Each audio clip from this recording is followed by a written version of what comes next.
dahil napaaga po ang dating namin, ipapasyal po muna kayo namin. At ang next destination po natin ngayon na pupuntahan ay windmill. Titignan ho natin kung saan nagmumula ang electricity ng nagaling sa hangin. Ayan. So silipin po natin mga kapatid dito po sa Tanay Rizal.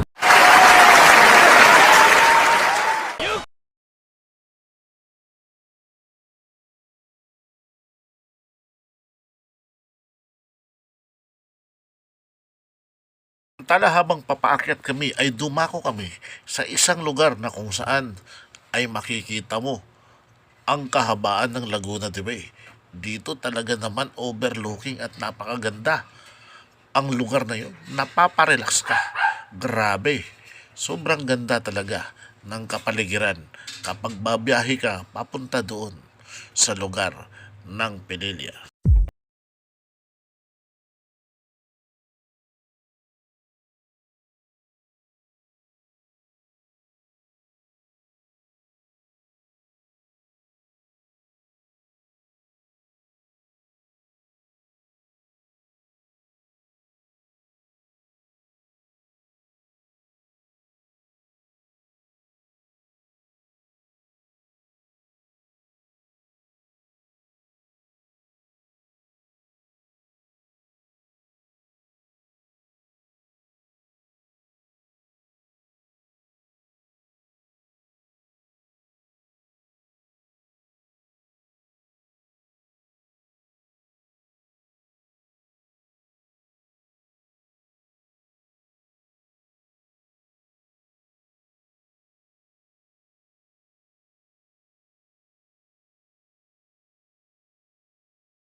Ito na sa wakas, mapalapit na kami, mapapasok na namin, makikita na namin ang windmill ng Pinilya Rizal. So yan mga kaibigan, nandito kami, papunta sa windmill, kaso sarado, so hindi pala pwede. Yan o, wala, hindi pwedeng makita, so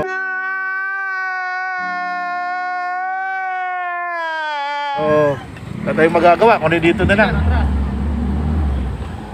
Dahil sa pandemya, isinarado at ipinagbawal ang pagpasok papunta sa windmill. Kaya talaga naman naon siya ang aming excitement na sana ay makapagpapicture at makita namin ang kakaibang istrukturang ito na nagbibigay ng enerhiya at elektrisidad sa lugar ng Rizal. Grabe, sobrang grabe. Magpaganon pa man, wala ko tayong magagawa dahil ito ay talagang batas. Kaya ang gagawin na lang namin, bumalik na lang papunta sa Morong Rizal. Kapatid, pukya kami, hindi kami nakapasok kasi sarado. Pero huwag kayong malungkot kasi mayroon kaming ipapakita sa inyo na maganda. God, please, no! No! No! Ang overlooking na lugar kung saan nakikita nyo ang kabuuan ng Laguna. Ayan po ang Laguna Binayan. Makikita po natin mga kapatid ha. Gani! Gani! Huwag na ako kayong aalis. Huwag lang akong bibitaw. marami tayong mga makita nga magagandang pasyalan po dito sa Rizal. Nandito kami sa Pililya ngayon, pero hindi kami nakapasok doon sa windmill. So, ayan, pabalik na po kami. So, mapapansin nyo itong dinadaanan namin ay mga daanan ng mga riders. So, mostly mga curves, no? Kaya ingat-ingat pag nagmamaniho dito. At saka bundok. Ayan, bundok ko. Pero kadalasan po mga riders po madalas namin makita rito ng mga siklista at saka mga riders.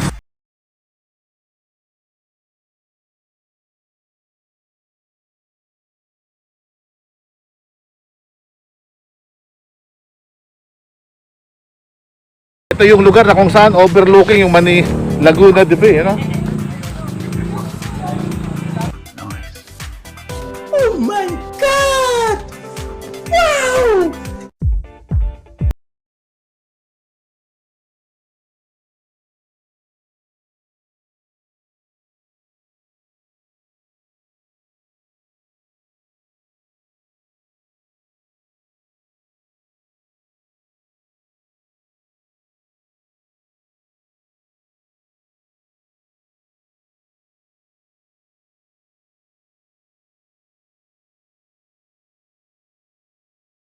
Nadaanan natin tong lugar na ito na kung saan ay tambayan ng mga riders at mga siklista. Isang napakagandang lugar kung gusto mong magpahinga. Talagang presko-presko ang hangin. Overlooking, ayan, tingnan po natin, no? Kitang-kita nyo yung kabuuan ng Laguna. Ito dito, Rizal, no? Parting Rizal yan. So, ayan, kitang-kita natin. Napakasarap po ng lugar na ito. Talagang mula ka sa pagpapadyak, pagod na pagod ka, sa lugar na ito naman, talagang matatanggal yung pagod. Napakaganda at syempre, habang humihigop ng masarap na buka. Yeah, shoutout sa mga Sampaloc riders.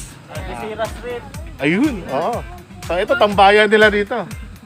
Madalas ko yung mag-rides, boss. Hindi naman po. Nagkayayaan lang po. Nagkayayaan. Tapos dito, masarap na tambayan, ano? Record ba yan? Opo. Oo, nakaano tayo. Riders din po ito eh. Parin Jumar, siya yung nagturo sa akin sa lugar na ito. Margie. Arik. Ayun. Sarado lang po kasi Oo nga, doon din ang sadyan namin. Kaso sarado, buti na lang.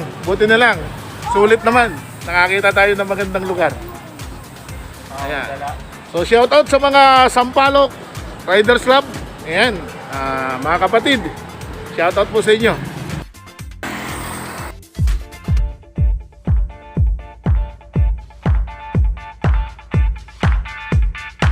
And then mga kaibigan, maraming salamat sa pagsama. Although naunsyami man ang ating biyahe papuntang windmill ng Pililya, pero ganun pa man, talagang maraming salamat sa inyong pagsama at sana ho ay nag-enjoy kayo sa side trip namin ito.